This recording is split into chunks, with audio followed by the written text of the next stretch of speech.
Hello, buddy. Don't cause any chaos, mate. I can't really afford it.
You alright there, are you, buddy? You doing good? Good. Hello, everyone. Welcome back to the Ness River Railroad. It's been a while. Sorry about that. It's just the way it is. But I can happily say things have been progressing. on the Ness River Railroad. So yeah, we've just, it's been that time of year where we've been very, very busy doing stuff. My wife Sarah and I went away to the Northern Lights, or to see the Northern Lights in Lapland. We ended up in Lapland, northern Finland, right on the border of Norway, up in the Arctic Circle, and we were fortunate enough to see the Northern Lights. So how good is that? So anyway, the layout. Well, I've got Bertie here playing Godzilla today, but luckily he's just in his box playing nicely. Things have been progressing on the layout, although it doesn't quite look like it. So I'll talk about them now, I guess. Okay, everybody. So what's been happening? Well, before we get on to over here, the opening video today was my Kato Big Boy. And man, do I love this locomotive. So I bought this at Branch Line in Croydon here in Victoria. I originally was going to wait for one of the ones that Kato were getting made with the DCC pre-installed. I never knew how long that was going to take. And then I found out that Steve at Branch Line had worked out the way that he was happy to DCC these locos, which I got him to do. So it has the ESU decoder in it. And yeah, I absolutely love it. I had previously tried the Athern Big Boy and had nothing but trouble with it. So this one I absolutely love. I'm running it with one water tender, and then I splurged a bit and also got 4015 to go with it. And so my Living Legend is still over here, 844 with 8444, and there's the other water tender. But what I've also done, as I wanted it to run a bit longer and I thought it would suit it with the big loco, instead of just having the 7-car excursion set, I picked up off a local Australian N-scale buy, swap and sell page some extra UP smooth side, I don't know why I said smooth side, but some extra UP carriages, and that's what given me the nice long rake to pull behind it. And I think it deserves it. And you can see my daylight just in there behind. So both my excursion rakes are about the same length now, which is awesome. So I've just ducked under the benchwork here, and you'll see the next thing I've done is I've upgraded my control unit to the DCS 240 Plus, I guess they call it. I originally was running the DB 150, and when I bought that, when I started my layout, what, 8 years ago now, 7 years ago? Geez, it's time's flown. I thought, I'll never outgrow that in my little layout. Well, here we are. Ended up sort of building myself a monster of a layout, and I outgrew it. So what I'm gonna do, I was actually going to, now that I've got that up and running, I'm gonna take my old DB 150 and I'm gonna probably put it somewhere in the benchwork over here underneath, and I'm gonna run it as a power booster. So we have the Big Boy up and running. We have a new control system. What else has been happening? So the other major works that's been going on is the loop on the extension. Now, I don't know how many videos I've done talking about this thing, but I think I've finally nailed it. So what's been happening? Well, as I've mentioned in the past, when I laid this track, I used this Easy Track sub road bed, which works really, really well for most stuff.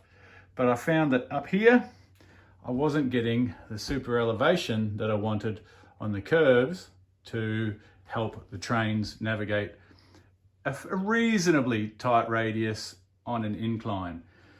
So from here, there, to here, I pulled up all the track again. I tried sliding styrene sheets underneath the edge to make the super elevation, but it just wasn't working.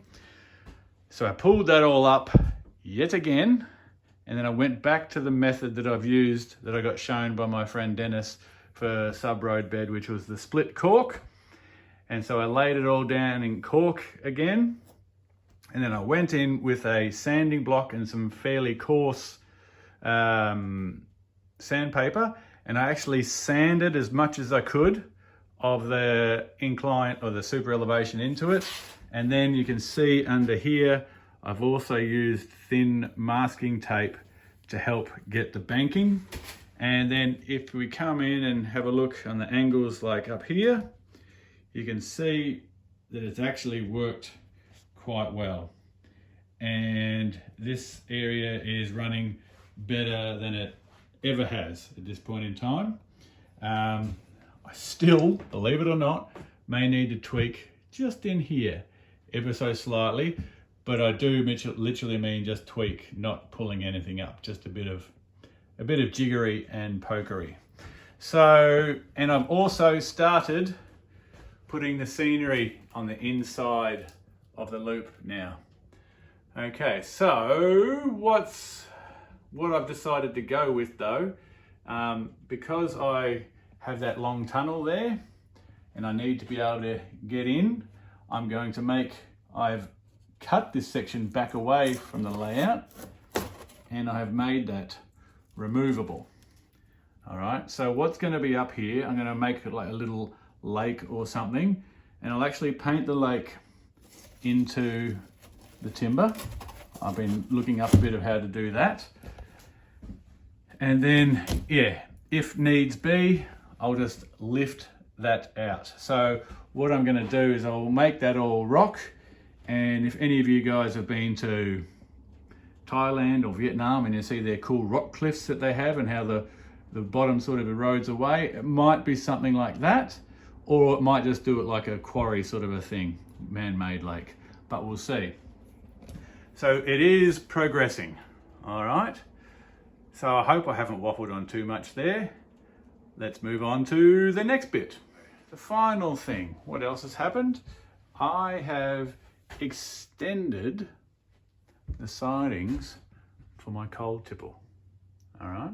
So on the old layout, it used to just come to the end there, but I used to run smaller trains on the old layout. Now that I can run the slightly longer ones on the big layout, I can essentially fit 40 Bethgons or 40 coal wagons in there. Not that I'd be running trains that big operationally or anything, but I can store things up here and it gives me a few different options for how I want to load or unload when I do operate up here. And so, yeah, I like it how it sort of curves away around the back there. And one thing that I'm going to have to work on though is get some focus. Here we go. You can't quite tell here, but I didn't get the blend from the old track to the newly laid track quite right. So there's a bit of a hump there. So I'm going to have to probably just lift up a bit of this off the cork there, sand some down, and then readjust it. Not a major problem. Oh, one other thing I actually just remembered that I have done. I used to have the end of the reversing loop around here, and I didn't do it very well, and it used to be a bit of a problem, and that was an issue. But what I've actually done is I have moved it down to here, and it's on a bit of straight, so it's not too much of an issue. I ran out of little plastic connectors, so I had to use a bit of PCB board or whatever it is underneath, and then soldered the track to that, and then cut that in half, or cut it, and then I've got a perfect little break there. So once that's all ballasted and weathered, you won't really even notice that it's there, but I'm happy. So, Bertie's come to tell me it's time to leave the train room. All right, well, we'll end this off, Bertie, and then I'll say goodbye. How's that? That's pretty good. So, there we go. Hello, mate. Hello, sweet boy. Oh. Yes, yes, yes. You can just sit with me if you want. Oh. So, there you have it, everyone. That's the latest update. So, stuff has been happening. I've wanted the Big Boy on the layout for a very long time, so that does make me very, very happy to have him running, have it running so well. I couldn't be happier with the job done for the install. And yeah, I do like it with a few extra yellow carriages in the rake. Makes it look cool. So, oh, no, you're not jumping that way, mate. If you're going down to the ground. Ding, ding. Mum's just come home. So there you have it. The elevation on the loop, the relaying of all that, the starting of the scenery of it, of the little lake up there, the extension of the sidings for the coal tipple, and running a very, very famous loco. So, oh, and the update to the control system. So yeah, and if anyone local watching this, I am heading to the N-Scale convention in Wangaratta in a couple of weeks' time. Wangaratta is about an hour, 10-minute drive, pretty much directly north of where I live. So I'm going to pop along to that. So if any of the people who follow my channel are going, come and say hi. Otherwise, I hope you're all doing well where you are, and I'll see you in another month or so, maybe, probably, for another update, hopefully with a bit of nice, pretty scenery on the loop on the extension. All right, thanks everyone. See you soon. Really, oh, what are you doing, mate? Don't hurt anything. Come on, buddy, gently. You can't do it, can you? Thank you.